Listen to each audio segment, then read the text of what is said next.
지난번에 했던 걸 잘 간략하게 한번 좀 이제 요약하면, 참 오늘 말씀 제목은 톨레도트입니다. 톨레도트. 이제 그거에 대해서 이제 앞에 내용이 나오겠죠, 설교 중에. 한번 좀 했던 걸 간략히 좀 요약하면, 이제 아담이 뱀의 덫에 걸려 이제 죄를 범한 후에 이제 하나님은 뱀에게 전쟁을 선포하셨음을 일전에 본 적이 있습니다. 그 여인의 후손, 그게 전쟁 선포라고 했죠.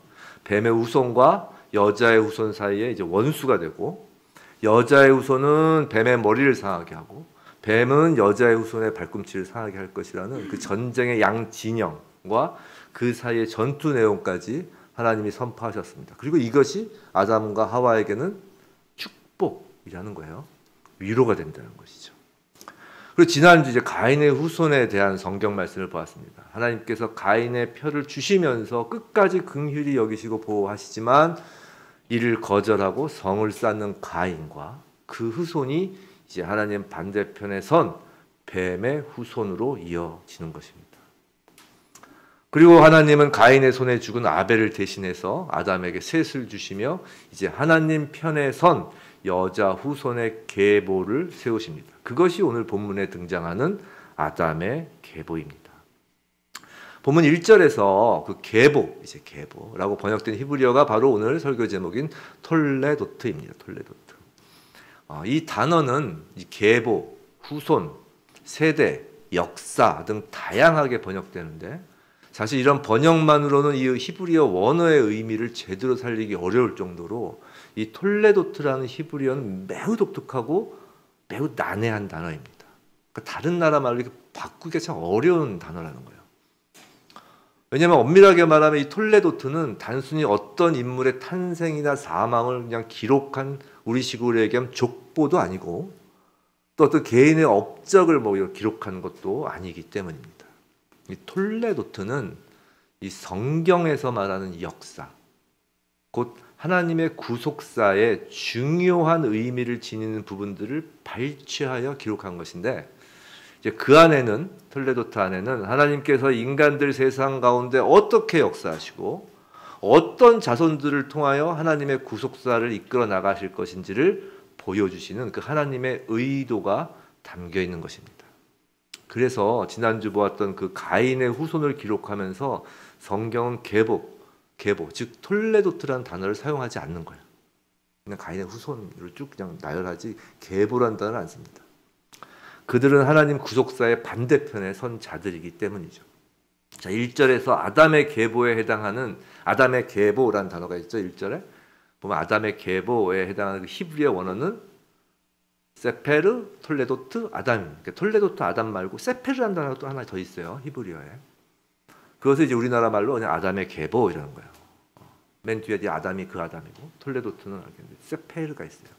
이 세페르라는 히브리어는 계산하다, 기록하다라는 의미예요. 즉 정확하게 계산되어 기록한 아담의 계보라는 의미예요. 그래서 아담의 계보에는 이후 성경에 나오는 다른 계보들과는 확실히 구별되는 점이 있습니다. 그것은 숫자가 나온다는 거예요. 숫자는 거짓말을 하지 못합니다. 1 더하기 1은 2입니다. 1 더하기 1이 1이라거나 1 더하기 1이 3이라고 한다면 그건 상상이거나 아니면 철학적 관념 또는 거짓에 불과할 뿐 사실이 될 수는 없는 거죠. 숫자는 거짓말 못합니다. 이 성경에서 숫자를 기록한다는 것은 이 기록이 정확하다는 것을 보장한다는 거예요. 실제 역사이고 숫자로 표현될 만큼 정확하다는 것입니다. 그리고 그 숫자도 하나님 말씀이라는 거예요. 하나님이 말씀으로 기록하신 숫자입니다. 인류 구속사의 첫 톨레도트, 그리고 거기에 기록된 숫자, 우리는 그냥 읽고 넘어가기 일쑤이지만 그럴 것이 아닙니다. 성경에 기록된 중요한 하나님의 계시입니다.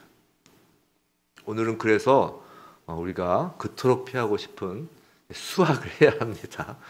수학을 오랜만에. 그렇다고 해서 복잡한 공식이 필요한 것은 아니고 덧셈만 할 줄 알면 됩니다. 먼저 오늘 숫자들이 기록되는 일정한 패턴을 보겠는데요. 이제 3절을 보시면 아담은 130세에 셋을 낳습니다. 그죠? 그러니까 아담이 130세에 셋을 낳는 거예요. 또 4절을 보시면 아담은 셋을 낳은 후에 800년을 지내며 자녀들을 낳습니다. 자, 여기까지. 자, 그럼 아담은 몇 살에 죽을까요? 그럼 간단한 거예요. 덧셈만 하면 되는 거예요. 130세 더하기 800년 하면 930입니다. 그죠? 즉 아담은 930세에 죽었을 것입니다. 4절까지만 딱 보면. 자, 그럼 우리 산수가 맞았는지 이제 답이 나와 있는 거예요. 5절에서 확인할 수 있죠. 아담은 930세를 살고 죽었다라고 되어 있습니다. 그죠? 저 틀린 거 없죠? 자, 이렇게 이후에도 동일한 패턴으로 되어 있습니다. 누가 몇 세에 누구를 낳고 그 낳은 후에 또 몇 년을 살면서 이제 이름을 적지 않은, 그러면 구속사에서 중요하게 여겨지지 않는, 중요하게 여기는 사람 이름을 적고 중요하지 않다는 게 아니라 구속사에 이름을 적을 정도는 아닌 자녀들도 낳고, 그렇게 총 몇 세까지 살고 죽었더라. 누가 몇 세에 누구를 낳고 그 사람을 낳은 후에 또 몇 년을 더 살고 그리고 몇 세까지 살았더라. 이런 식으로 구성되어 있습니다. 혹시 댁에서 이제 심심하시면 그 각각의 인물들의 나이가 정말 성경에 정확히 맞게 기록되는지 한번 덧셈을 해보세요. 전 심심해서 이제 해보았는데, 자, 오늘 본문에 나온 아담, 셋, 에노스, 게난 등 모든 인물들은 예외 없이 그들이 아들을 낳은 나이와 그 후에 자녀들을 낳은 기간을 합한 숫자가 그들이 죽은 나이와 일치합니다. 믿기 어려우시면 계산을 하셔야 되는 거예요. 제가 계산한 걸 믿으시면 그냥 가시면 됩니다. 자, 오늘 본문에 나오는 숫자가 사실 뭐 숫자라고 하니까 뭐 무언가를 상징하는 수냐, 뭐 예를 들어 계시록의 666이나 14만 4천처럼 말이죠. 아니면 실제 숫자냐 라는 생각들이 있을 수 있지만, 그런 인간의 생각이 중요한 것이 아니라 숫자는 거짓말을 못하고 성경에 이렇게 구체적으로 숫자를 기록한 것에는 하나님의 정확한 메시지가 담겨 있다는 것이 중요하다는 거예요.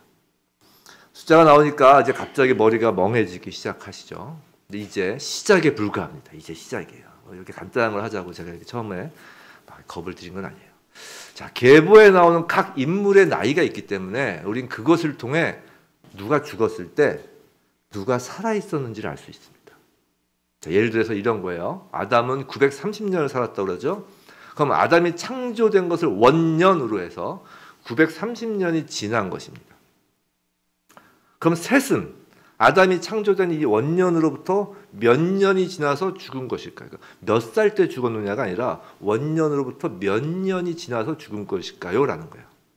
갑자기 이제 머리가 이제 하얗게 변해지죠. 그냥 읽어서 계산이 안 되실 겁니다. 제가 보여드릴 수 있는데 어저께 이거 계속 계산한 게 있어요. 의외로 쉬워요.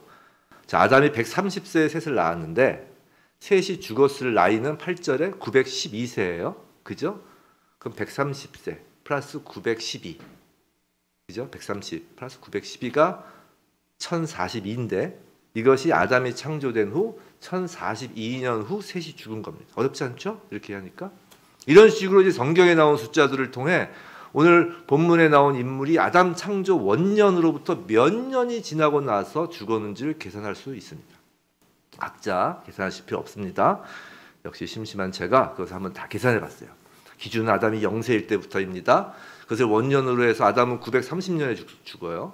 셋은 1042년에 죽어요. 에노스는 1140년에 죽습니다. 뭐 적으실 필요도 없어요. 사실. 게나는 1235년에 죽습니다. 제가 말을 빨리빨리 한다는 건 이걸 아시다는 얘기는 아니에요.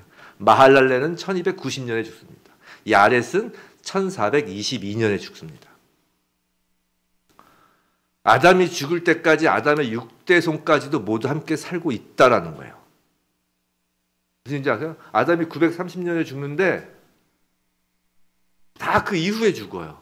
그러니까 아담의 6대손까지 모두 살고 있는 거예요. 근데 그뿐 아니라 에녹, 무드셀라, 라멕까지도 아담이 죽을 때 살아 있었어요.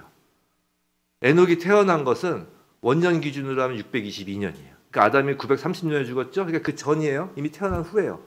아담이 죽은 건. 또 무드셀라는 687년에 태어나요. 원년 기준으로. 그러니까 아담이 죽었을 때 930년에 죽은 거니까 무드셀라도 살아 있어요. 라멕은 874년에 태어난 것이래요. 그러니까 라멕도 살아 있죠. 즉 아담이 죽었을 때 노아 전까지의 후손들이 모두 살아 있는 거예요.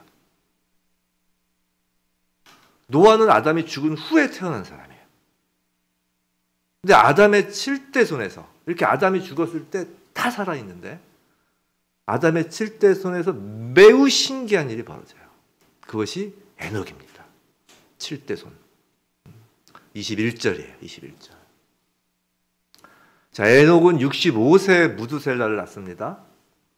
22절에 보면 무두셀라를 낳은 후 300년을 하나님과 동행하며 자녀들을 낳아요. 23절.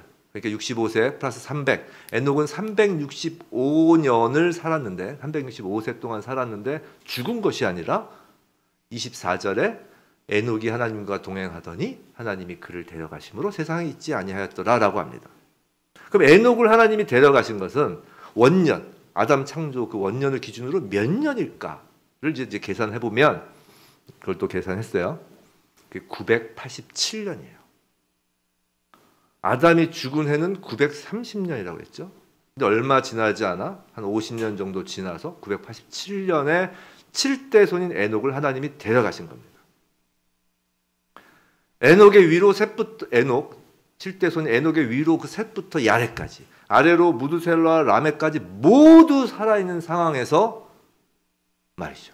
무슨 말이냐면 모든 사람들이 살아서 두 현상을 지금 보는 거라는 거예요. 아담의 죽음과 에녹의 데려가심을 보는 거예요. 아담이 죽었습니다. 여기서 죽다라고 번역된 히브리어는 가인이 아벨을 죽였을 때의 단어, 일반적인 그런 단어와 다른 무트라는 새로운 단어를 사용해요. 무트. 이건 자연사를 특별히 의미하는 단어예요. 무트. 성경에 기록된 인류의 첫 자연사입니다. 그리고 이 단어는 오늘 본문에서 8번 계속해서 반복됩니다. 그런데 7대 손 에녹에 그 단어가 없습니다. 한번 생각해 보세요. 아담이 죽었습니다. 아담이 죽음으로써 모든 사람들은 하나님께서 반드시 죽을 것이라는 말씀이 실현되는 것을 지금 최초로 보는 거예요. 얼마나 충격이 컸겠어요. 자연사를 처음 보는 거예요. 지금 세상에 이 넘쳐나는 죽음 속에서 살아가는 우리도 가까운 사람이 죽으면 충격을 받습니다. 충격을 받는데 한 번도 자연사를 경험하지 못한 사람들이 처음으로 최초의 인류인 아담의 죽음을 보는 것입니다. 그것은 놀랍고 두려운 것을 넘어서 엄청난 공포였을 것입니다. 그런 사람들 앞에 하나님은 죽음, 무트 이외에 다른 것을 보여주시는 거예요. 에녹을 통해서 말이죠. 오늘 본문 성경에 그 이름이 기록되지는 않았지만 자녀들 나왔어요. 그 존재하는 수많은 자녀들 앞에서 에녹이 죽지 않고 하나님이 데려가시는 것을 보여주시는 거예요. 더 이상 생명나무의 열매를 먹을 수 없게 된 사람은 죽을 수밖에 없다는 것을 아담이 증명하였습니다. 근데 참 생명나무이신 하나님과 동행하던 에녹은 죽지 않고 하나님이 데려가신 것입니다. 21절부터 24절까지 한번 쭉 보시면 에녹의 생애에 관하여 하나님과 동행한다라는 말이 몇 번 있어요. 2번이나 반복되고 있어요. 이렇게 반복된다는 건 에녹이 죽지 않았다는 것이 핵심이 아니라는 겁니다. 하나님과 동행하는 것이 핵심이라는 것입니다. 이 땅에서 말이죠. 사랑하는 성도 여러분, 십자가에서 죽으신 예수 그리스도야말로 참 생명나무이심을 우리는 이전에 말씀에서 배웠어요. 그리스도인에게 더 이상 죽음의 공포는 어울리지 않습니다. 생명나무이신 예수님이 우리 안에 살아 계시기 때문이죠. 우린 예수 그리스도 안에서 사망에서 생명으로 옮겨진 자들입니다. 그런데 우리가 죽지 않는 것이 중요한 게 아니라 우리가 새하늘과 새 땅에서 우리 주님과 영원히 사는 것이 핵심이 아니라 지금 이 땅에서 과연 우리가 예수 그리스도 우리 하나님과 동행하고 있는지가 중요하다는 것입니다. 성경은 죽어서 천국에 있는 성도들한테 기록한 책이 아니에요.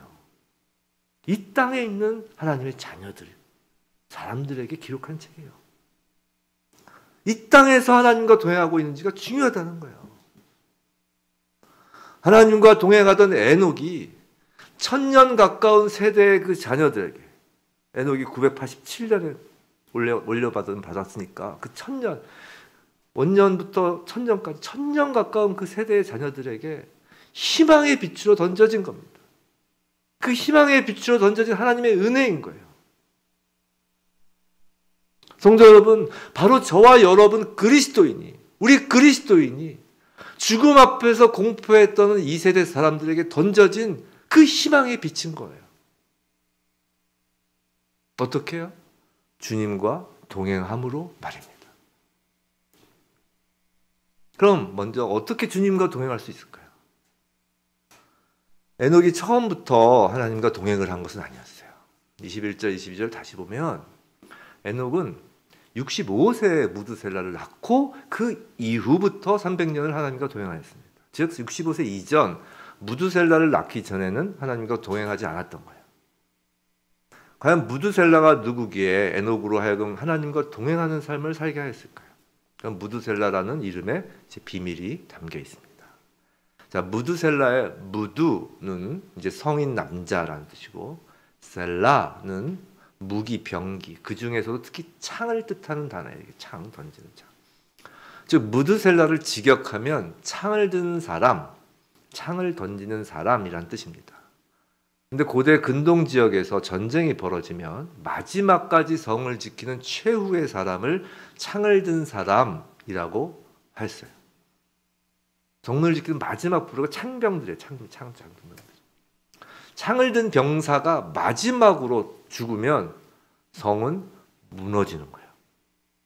즉 무드셀라라는 이름에 담긴 뜻은 이 아들이 죽으면 성이 무너지고 끝이다라는 겁니다. 세상에 심판이 임한다는 거예요. 쉽게 말해 무드셀라가 거리를 지날 때 사람들이 무드셀라야 무드셀라 이렇게 부르잖아, 이름을. 그렇게 이름을 부르는 것은 저 사람이 죽으면 심판이 임한다, 저 사람이 죽으면 모든 것이 끝이다, 저 사람이 죽으면 망한다, 그렇게 부르는 거하고 똑같은 거예요. 무드셀라야 무드셀라 이럴 때. 에녹은 무드셀라를 낳고 그 이름을 통해 하나님의 심판의 때가 머지않았음을 알았습니다. 그리고 그때부터 300년 동안 하나님과 동행하기 시작한 것입니다. 에녹이 인품이 훌륭하단 말이 없어요. 에녹이 인품이 훌륭해서 하나님과 동행한 것이 아닙니다. 에녹이 착한 일을 많이 하고 구제를 많이 해서 하나님과 동행한 것도 아니에요. 무드셀라라는 이름을 통한 하나님의 심판에 관한 말씀, 하나님의 그 계시를 믿었기에 동행한 것입니다. 사랑하는 성도 여러분, 성경은 반복해서 또 예수님도 공생의 기간 동안 여러 번 강조해서 말씀하셨습니다. 반드시 마지막 심판의 때가 올 것이라고 말입니다. 성경 마지막 책인 요한계시록은 그 점을 명확하게 기록합니다. 우리 손에 무드셀라를 쥐어주신 거예요. 에녹은 하나님께서 자신에게 주신 무드셀라를 통한 하나님의 계시를 믿었습니다. 하나님의 계시를 믿는 자는 하나님과 동행할 수밖에 없습니다. 심판으로 멸망할 이 땅에 소망을 두는 것이 아니라 심판주이신 하나님에만 초점을 맞추는 인생이 될 수밖에 없습니다. 요한계시록은 우리에게 두려움을 주는 책이 아니라 우리가 이 땅에서 주님과 동행할 수 있도록 하는 책인 거예요. 성도 여러분, 우리는 무드셀라보다 더 확실한 하나님의 계시, 하나님의 말씀을 받았습니다. 인쇄되어 이렇게 성경책으로까지 쥐어주셨습니다. 무드셀라는 성경 속 인물 가운데 가장 오래 산 사람이에요. 27절에서 969년을 살았다고 기록합니다. 이것이 성경에 나온 인간 중에 가장 오래 산 사람이에요. 하나님은 무드셀라라는 이름을 통해 사람들에게 심판을 경고하는데 무드셀라를 가장 오랜 기간 살게 하면서 경고하시는 것입니다. 오래 참으시고 인내하시는 하나님이십니다. 이 성경에서 예언된 마지막 때가 아직 임하지 않은 것은 사람들이 잘나서가 아니라, 갈수록 선해져서도 아니라, 하나님이 안 계셔서가 아니라 죄악이 극성함에도 오래 참으시고 인내하시는 하나님의 성품 때문입니다. 그러나 하나님의 말씀은 반드시 이루어집니다. 누가 뭐라고 해도 반드시 마지막 때가 있습니다. 세상 사람들이 모두 우리를 손가락질하며 먹고 마시며 세상락에 빠져 있어도 마지막 심판의 때는 반드시 옵니다. 이것을 믿지 않는 자는 그리스도인이 아니에요. 이것을 믿으면 심판주로 오실 예수님과 지금 이 땅에서 동행하는 것보다 더 중요한 것은 없게 되는 거예요. 생명나무인 십자가를 붙잡는 것보다 더 귀한 것은 없습니다. 에녹이 무드셀라를 낳고 하나님과 동행하는 사람으로 거듭난 것처럼 우리는 예수를 믿음으로 또 예수님께서 재림하실 것을 믿음으로 예수님과 동행하는 거듭난 사람이 되었습니다. 근데 날마다 예수님과 동행한다는 것은 예수님을 생각하고 예수님의 행동을 생각하고 예수님의 삶을 생각하는 것인데 우리의 생각 안에 예수님으로 채우는 것인데 그렇게 하지 못하는 것은 에녹 이외의 다른 사람들이 무드셀라라는 이름을 까먹거나 믿지 않은 것처럼 마지막 때 심판의 날이 반드시 온다는 것을 잊어버리거나 믿고 싶지 않기 때문일 수 있는 거예요. 성도 여러분, 성경 말씀을 날마다 펼쳐보시기 바랍니다. 그럼 모든 성경이 향하던 오신 예수님을 바라볼 수 있습니다. 그리고 모든 성경이 향하고 있는 다시 오실 예수님을 바라보게 되는 거예요. 그리고 그 예수님과 지금 이 땅에서 동행하길 기도하시기 바랍니다. 예수님을 사랑하시기 바랍니다. 예수님의 임재를 구하시기 바랍니다. 그것이 죽음에서 생명으로 옮겨진 그리스도인의 믿음, 에녹의 믿음입니다. 그것보다 중요한 것은 없습니다. 주님과 동행하는 것이 가장 중요하고 시급한 것입니다. 에녹이 하나님 나라로 옮겨진 987년이라고 그랬어요. 987년 이후에 이제 급속도로 사람들의 죽음이 이어집니다. 아까 말씀드린 것처럼 셋은 원년 기준으로 1042년 바로 100년 후에 에노스는 1140년 또 거의 100년 후에 게나는 1235년 마할랄렐은 1290년 야렛은 1422년 이렇게 아버지가 죽고 그 다음 아들이 죽고 이렇게 순차적으로 죽습니다. 근데 본문의 숫자 행렬에서 또 하나의 신기한 일이 발생합니다. 그건 무드셀라가 죽은 해는 무드셀라 969년을 살았다고 했죠. 그럼 무드셀라가 원년 기준으로 죽은 해를 계산해 보면 1656년이에요. 심심한 제가 했어요. 1656년인데 그의 아들 라멕이잖아요. 그 라멕을 계산해 보면 라멕은 1651년에 죽은 거예요. 아들이 아버지보다 먼저 자연사하는 최초의 일이 벌어진 것입니다. 지금도 사람의 인생 중에 가장 끔찍한 일을 꼽으라면 부모가 자녀를 앞세워 보내는 일일 것입니다. 자녀가 먼저 죽는 것을 한자로 천붕이라고 해요. 천붕. 하늘이 무너지는 일이라고 표현하는데 맞는 말이에요. 자기 자신이 죽으면 죽었지 자녀가 먼저 죽는다면 하늘이 무너지는 것과 같습니다. 이보다 더한 자연재해는 없고 이보다 더한 재앙은 없습니다. 그 일이 최초로 벌어진 것입니다. 라멕을 먼저 보낸 무드셀라의 하늘이 무너진 것입니다. 그에게 이보다 더 큰 재앙이 어디 있겠습니까? 그의 삶은 더 이상 의미가 없어진 거예요. 무드셀라의 세상이 사라진 것입니다.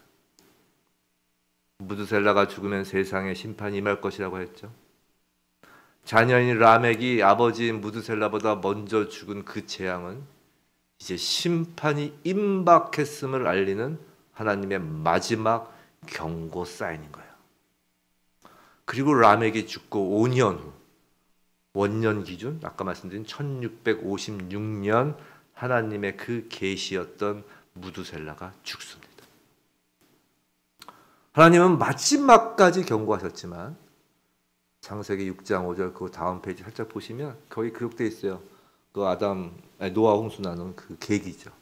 사람의 죄악이 세상에 가득하고 뭐라고 되어 있어요? 마음으로 생각하는 모든 계획이 항상 악한 생각 자체가 악한 것으로 가득 차 있다는 거예요. 경고를 하셨음에도 불구하고 근데 여자의 후손 톨레도트는 무드셀라에서 끝나지 않았어요. 사람들의 죄악이 세상에 그렇게 가득함에도 하나님의 은혜는 멈추지 않습니다. 아담이 죽고 에녹이 승천한 이후 이어진 그 셋부터 야렛까지의 그 연이은 죽음이 모두 끝나고 원년 기준 1056년이에요. 라멕은 노아를 낳습니다. 노아가 1056년, 원년 기준 1056년에 태어났기 때문에 노아는 아담이나 그 에녹의 승천을 못 본 거죠. 근데 28절, 29절 보면 노아를 낳는 장면은 다른 사람들의 탄생과 다르게 묘사합니다. 패턴이 달라졌어요. 28절에서 라멕은 182세 아들을 낳고라고 합니다. 앞에서 다른 사람들의 경우에는 아들을 낳고 아니라 바로 이름을 기록해요. 이런 표현 없이 곧바로 누구를 낳고라고 하는 것과는 다른 내용이죠. 근데 원어를 직역하면 여기서 아들을 낳고가 아니라 한 아들을 낳고입니다. 한 아들을 낳고. 노아라는 그 한 아들에 하나님이 집중하신다는 거예요. 하나님은 하나님 나라의 톨레도트를 이어갈 한 사람에게 지금 집중하시는 거예요. 그리고 29절에서 노아에 대한 그 라멕의 소망의 노래가 기록되어 있어요. 우리를 이 아들이 안위하리라. 자, 노아라는 이름의 히브리어 그 뜻 자체가 쉬다, 휴식하다예요. 타락한 인류를 물로서 심판하시는 가운데 하나님의 말씀에 순종하여 이후 방주를 만들어 그 가족과 택함받은 짐승들에게 생명의 안위를 줄 사람이 노아인 거예요. 성도 여러분, 장차 오실 그리스도야말로 세상 끝날 하나님께서 세상을 물이 아닌 이제 불로 심판하실 때 택한 자를 이끌고 안위하게 하실 분이 바로 장차 오실 그리스도인이에요. 그리스도예요. 오늘 본문의 노아는 다름 아닌 그리스도를 예표하는 사람입니다. 그런데 노아는 사람이지만 본체이신 그리스도는 곧 하나님이시며 하나님 당신이 곧 구세주이신 거예요. 오늘 숫자들로 이제 많이 힘드실 수도 있지만 이제 아직 끝난 게 아니에요. 이제 마지막 숫자입니다. 32절. 노아는 500세 된 후에 셈과 함과 야벳을 낳습니다. 다른 사람들이 아들을 낳은 나이는 정확하게 기록되어 있어요. 몇 세에 아들을 낳고. 근데 노아의 세 아들은 500세에 낳은 것이 아니라 500세 된 후에 낳았으니까 이 세 아들의 정확한 출생 연도는 모르는 거예요. 근데 이게 중요하지 않다는 겁니다. 결국 성경에는 뭐 기록할 필요가 없다는 것이죠. 근데 노아에게 또 중요한 숫자는 창세기 7장 11절에 나와요. 한번 창세기 7장 11절 한번 보세요. 한 장만 넘기면 돼요.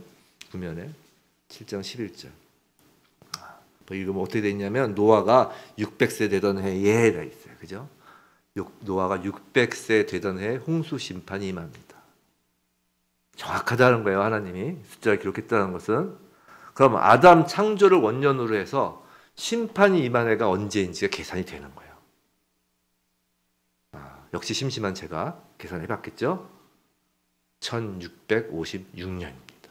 바로 창을 든 사람인 무드셀라가 죽은 해와 정확히 일치합니다.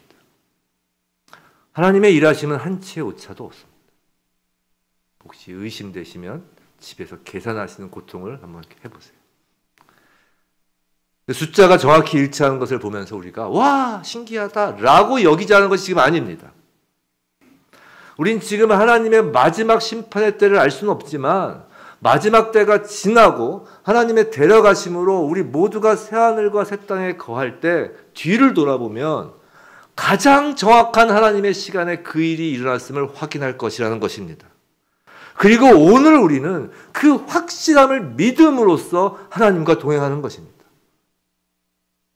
오늘 본문은 아니지만 창세기 6장 9절 10절을 한번 보면 이런 말씀이 있어요. 창세기 6장 9절 10절 보면 이것이 노아의 족본이라. 이게 성경의 두 번째 족보 톨레도트가 나오는 거예요. 노아는 의인이요 당대의 완전한 자라. 그는 하나님과 동행하였으며 세 아들을 낳았으니 셈과 함께 야벳이라. 끝이에요. 노아의 족보라고 하는데 매우 짧게 노아와 세 아들만 다시 기록합니다. 톨레도트 하나님의 구속사입니다. 근데 노아는 구절에서 읽은 것처럼 하나님과 동행한 자라는 거예요. 하나님과 동행하는 자가 하나님의 구속사를 이어가는 톨레도트가 되는 것입니다. 성도 여러분, 우리는 신약 성경의 첫 말씀인 마태복음 1장 1절을 알고 있습니다. 예수 그리스도의 계보로 시작합니다. 톨레도트입니다. 아담의 톨레도트는 노아의 톨레도트로, 노아의 톨레도트는 하나님 나라의 계보인 예수의 톨레도트로 이어집니다. 그리고 저와 여러분은 예수 안에서 하나님 나라의 톨레도트에 기록되는 거예요. 지금도 하나님은 한 자녀 한 자녀를 집중하여 주시하십니다. 노아를 집중하신 것처럼 말이죠. 하나님 나라의 톨레도트를 이어갈 하나님의 자녀를 집중하시는 거예요. 주님과 동행하는 하나님의 자녀를 주시하십니다. 성도 여러분, 세상은 심판을 향해 달려가고 있습니다. 인류 역사상 처음으로 전염병이 전 지구를 동시다발적으로 덮었어요. 국지적이고 산발적인 경우는 있었지만 이런 경우는 처음입니다. 인권을 외치고 문명사회를 외치는 세상에서 강대국이 대놓고 약소국을 차지하겠다고 전쟁을 벌입니다. 이유야를 막론하고 대한민국도 앞으로 어떻게 될지 한 치 앞도 내다볼 수 없습니다. 이럴 때 주님과 동행한다는 것이 무엇일까요? 시편 25편 4절에 시편 25편 4절에 이런 말씀이 있어요. 주님, 당신의 길을 알려주시고 당신의 행로를 가르쳐 주소서라고 말합니다. 세상의 소리가 아니라 주님이 걷는 길을 함께 걷기를 간구하며 그 길을 가르쳐 주시기를 간구하는 것입니다. 투표를 하여도 세상 소리를 듣기 전에 먼저 기도부터 하는 것입니다. 예수님을 생각에 품는 것입니다. 세상의 정세를 뉴스로 파악하기 전에 먼저 말씀을 기준 삼고 기도로 주님의 뜻을 구하는 것입니다. 예수님의 생각을 품는 거예요. 전염병이 무서운 것이 아니라 그 가운데 하나님과 무관한 삶을 살게 될까 봐 무서워하는 것입니다. 그런데요, 성도 여러분, 세상의 전염병에서 마지막 때의 징조를 찾나요? 요새 그렇게 많이들 하죠. 나쁘다는 얘기는 아니에요. 뭐 전쟁에서 징조를 보고자 하시나요?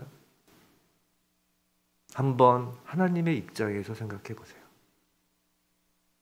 하나님 눈앞에서 하나님의 아들이 십자가에서 울부짖으며 죽었습니다. 하나님의 입장에서 하나님 앞에서 하나님의 아들이 죽은 것보다 더 확실한 마지막 경고가 어디 있나요? 그때부터 이미 마지막 때는 임박한 것입니다. 당장 오늘, 아니 내일이라고 해도 전혀 이상할 것이 없는 것입니다. 그래서 오늘 하루가 주어진 것이 하나님의 참으심이고 하나님의 은혜인 거예요. 그래서 그리스도인들은 내일을 염려하는 것이 아니라 오늘 하루를 감사하며 소중히 여기고 생명나무에서 떨어지지 않으려 하는 것입니다. 이것이 주님과 동행하는 거예요. 마지막 때를 향해 세상의 시계바늘이 달려가고 있는 지금, 부디 저와 여러분은 세상의 시계 속에서 방향 잃고 허우적거리는 것이 아니라 하나님의 때를 믿음으로 바라며 무엇이든 주님의 이름으로 기도하면서 오직 주님의 생각, 주님의 걸음을 따라 주님과 동행하고 주님을 사랑하며 하나님 나라의 그 톨레도트에 속한 그리스도인답게 살아가게 주님의 이름으로 축원합니다.